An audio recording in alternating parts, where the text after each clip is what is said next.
Nos encontramos en el barrio Recoleta porque estamos en la puerta de la escuela Cornelia Pizarro. Nos venimos acá porque tras lo que fue el discurso del presidente, hablando sobre el uso y la implementación del guardapolvo blanco en la educación argentina, hubo dos actores de la historia de la educación argentina que no estuvieron presentes en su discurso.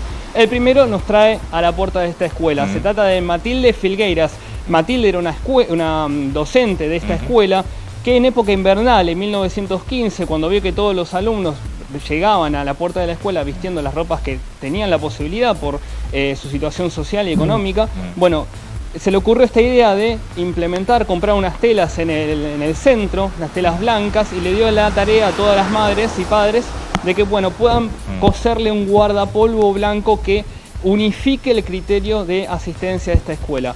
Esto tuvo primero un gran rechazo por parte del Consejo Educativo para 1915, pero después su uso empezó a ser sugerido por gran parte de lo que es la comunidad educativa, al punto que en 1919, y acá es donde entra el segundo gran actor en esta cuestión, que es el presidente Hipólito Yrigoyen, que un año antes había propiciado la reforma universitaria en Córdoba y un año después habilita el uso del guardapolvo blanco en la educación pública. De todas maneras, por los vaivenes de la política argentina, este uso del guardapolvo blanco no fue implementado de manera oficial sino hasta 1942, una de las últimas cosas que impuso Marcelino Ortiz durante su presidencia, como presidente antes de fallecer y ser sucedido por Castillo, ¿no?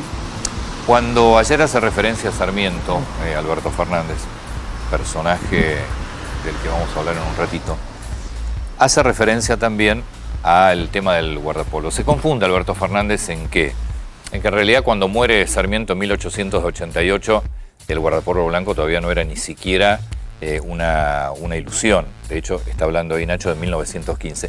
Que llega esa discusión en la escuela, en realidad también lo propone en su momento Pablo Pisurno, hay otros actores, pero esta maestra intenta, cuando ve que efectivamente estamos hablando de educación pública, es decir, allí iban todos, iba el hijo del médico, el hijo del encargado de un edificio, el hijo de un dueño de una fábrica, pero que con mucho poder adquisitivo. Entonces, claro, era una escuela pública fundamental, gratuita, importantísima para igualar, porque tenías la posibilidad de igualar socialmente a todos, pero empezaba a haber diferencias muy notorias con la vestimenta, que no solamente eran de los alumnos, también los docentes tenían a veces diferencias en el tema de vestimenta y también hubo que actuar, por eso después los docentes también tienen un guardapolvo, para evitar esas diferencias, que en algunos casos, en el caso de los chicos sobre todo, eran muy notorias.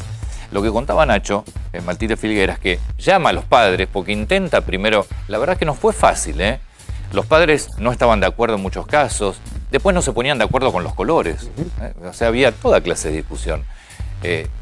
Se elige el color blanco fundamentalmente mirando a los médicos, por un tema de sanidad se elige el color blanco, porque para poder mantener la limpieza, si vos tenés un delantal oscuro, tal vez se oculta mucho más la mugre, en el blanco no. Entonces se elige el blanco precisamente por una cuestión sanitaria en ese momento, que era importante, y se copia a los médicos. Pero no fue nada fácil todo el tema de los guardapolvos. Es como dice Nacho, termina siendo, yo creo que termina en el 42-44, pero es una pelea que empezó bastante después. Ahí se equivoca el presidente Alberto Fernández cuando menciona a Sarmiento como quien idea el guardapolvo. No importa, la verdad que es un error menor.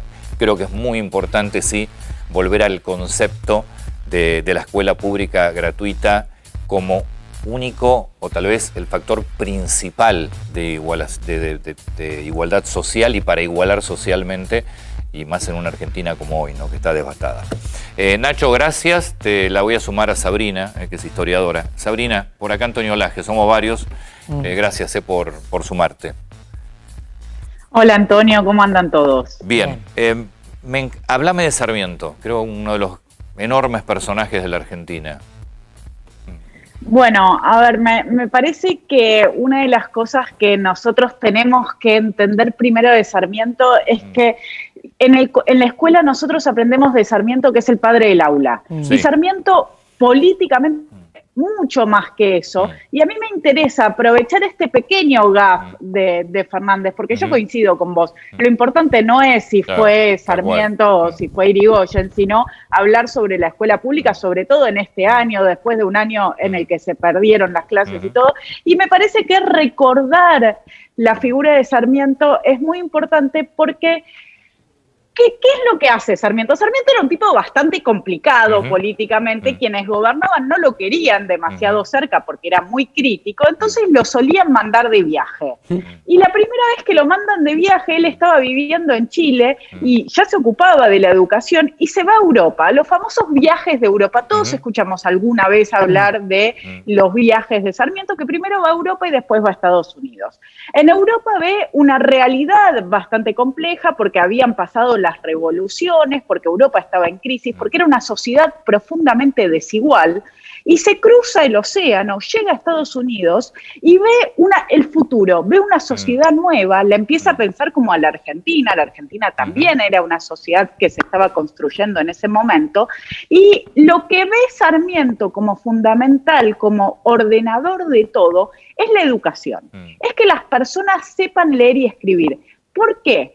No solo por una cuestión de alfabetismo o de un conocimiento erudito, no era eso lo que le preocupaba a Sarmiento, sino que lo que le preocupaba a Sarmiento era que las personas se pudieran incluir dentro del mercado, que pudieran, a ver, él lo que imaginaba que no fueran era engañadas, que no fueran abusadas, que pudieran defenderse y conocer. Incluso más simple. Él lo que imaginaba era una sociedad de chacareros, de farmers.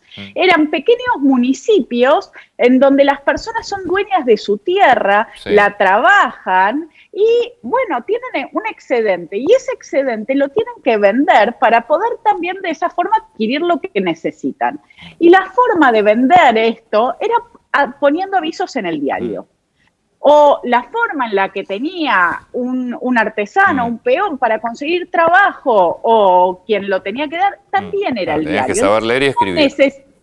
Exactamente. Era necesario saber leer y escribir para poder vivir en comunidad. Y después obviamente viene todo lo que vos decís de que las personas sepan qué es lo que están firmando, sepan lo que están acordando, ¿no? Ahí sí hay un tema de responsabilidad en el lenguaje escrito.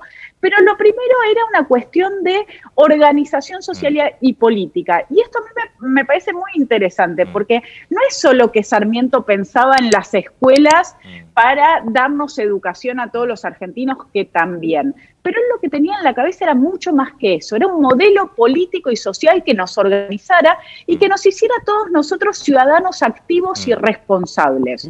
Ciudadanos activos y responsables. Hago énfasis en esto porque era una idea fundamental para Sarmiento que nosotros los ciudadanos estemos pendientes de aquellas cosas que nos afectan nuestra vida cotidiana, ¿no? Y muchas veces ahora la política ha cambiado mucho desde el siglo XIX hasta ahora, pero a Sarmiento lo que le interesaba era que los ciudadanos se pudieran meter en los asuntos comunitarios y resolver su vida a partir de la participación de ellos.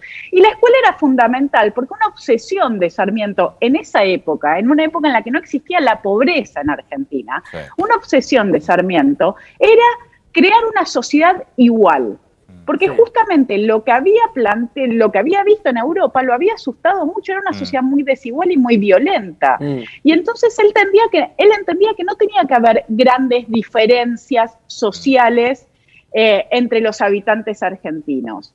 Y ahí sí hay un espíritu que después el guardapolvo blanco sostiene, que tiene que ver con que no importa si uno es un poco más rico, es un poco más pobre, lo importante es que somos todos iguales. Y esto que vos rescatás de la escuela argentina durante tantas décadas del siglo XX, en el que iba el hijo del obrero, el hijo del dueño de la empresa, el hijo del profesional, era un lugar en donde realmente no existían las diferencias sociales, que después uno salía de la escuela y sí, claro, en la sociedad había casas más grandes, casas más chicas, gente con más poder adquisitivo y gente con menos. Ahora,